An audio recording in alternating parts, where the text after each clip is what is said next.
안녕하세요. 오늘은 1월 16일 월요일입니다. 순종학교 민수기서 9장 15절부터 23절까지 말씀입니다.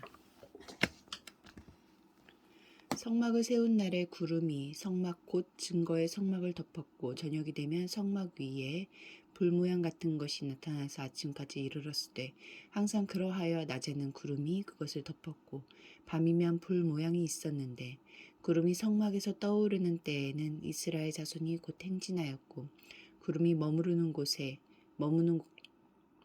이스라엘 자손이 진을 쳤으니 이스라엘 자손이 여호와의 명령을 따라 행진하였고 여호와의 명령을 따라 진을 쳤으며 구름이 성막 위에 머무는 동안에는 그들의 진영에 머물렀고 구름이 성막 위에 머무는 날이 오래를 때에는 이스라엘 자손이 여호와의 명령을 지켜 행진하지 아니하였으며 혹시 구름이 성막 위에 머무는 날이 적을 때에도 그들이 다만 여호와의 명령을 따라 진영에 머물고 여호와의 명령에 따라 행진하였으며 혹시 구름이 저녁부터 아침까지 있다가 아침에 그 구름이 떠오를 때에는 그들이 행진하였고 구름이 밤낮 있다가 떠오르면 곧 행진하였으며 이틀이든지 한 달이든지 1년이든지 구름이 성막 위에 머물러 있을 동안에는 이스라엘 자손이 진영에 머물고 행진하지 아니하다가 떠오르면 행진하였으니 그들이 여호와의 명령을 따라 진을 치며 여호와의 명령을 따라 행진하고 또 모세를 통하여 이르신 여호와의 명령을 따라 여호와의 직임을 지켰더라.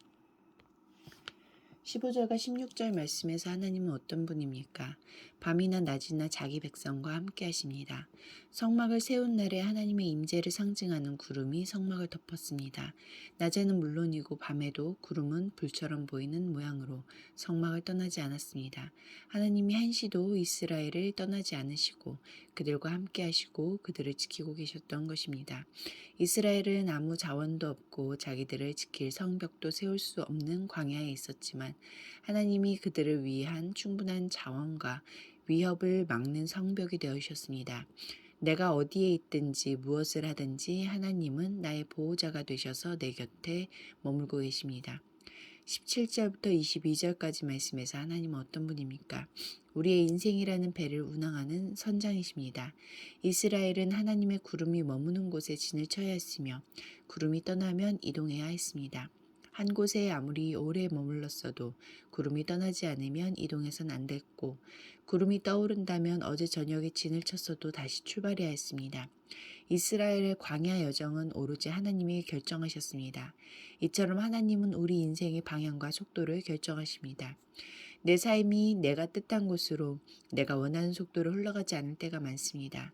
너무 급작스러운 일을 겪을 땐 혼란스럽고 아무것도 이루어지지 않으면 답답합니다.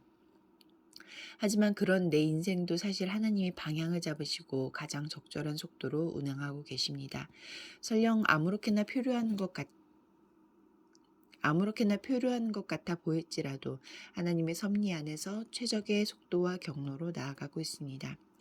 18절부터 23절까지 말씀에서 하나님은 어떤 분입니까? 구원하신 백성에게 순종을 가르치십니다. 성막 위에 있는 구름을 따라 이동하고 구름이 머무는 동안만 머무는 이동 방식은 하나님의 명령에 순종하는 훈련이었습니다. 그래서 여호와의 명령을 따라가 8번이나 반복합니다. 이 훈련을 통해 이스라엘은 하나님이 떡으로만 사는 것이 아니라 하나님의 말씀으로 사는 줄 배웠습니다. 순종의 훈련 없이는 가나안 땅에 들어가서 맞닥뜨릴 숱한 유혹과 위협을 이길 수 없기 때문입니다. 구원은 순종의 사람이 되는 것이며 하나님은 우리 생애 내내 그 구원을 이루고 계십니다. 기도하시겠습니다. 공동체를 위해서는 최적의 항로로 운항하시 하나님을 믿고 말씀에 순종하는 사람이 되게 하소서.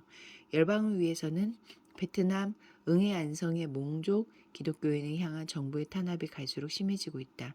정부가 탄압 행위를 즉각 중단하고 자유로운 종교 생활을 보장하도록 함께 기도하시겠습니다.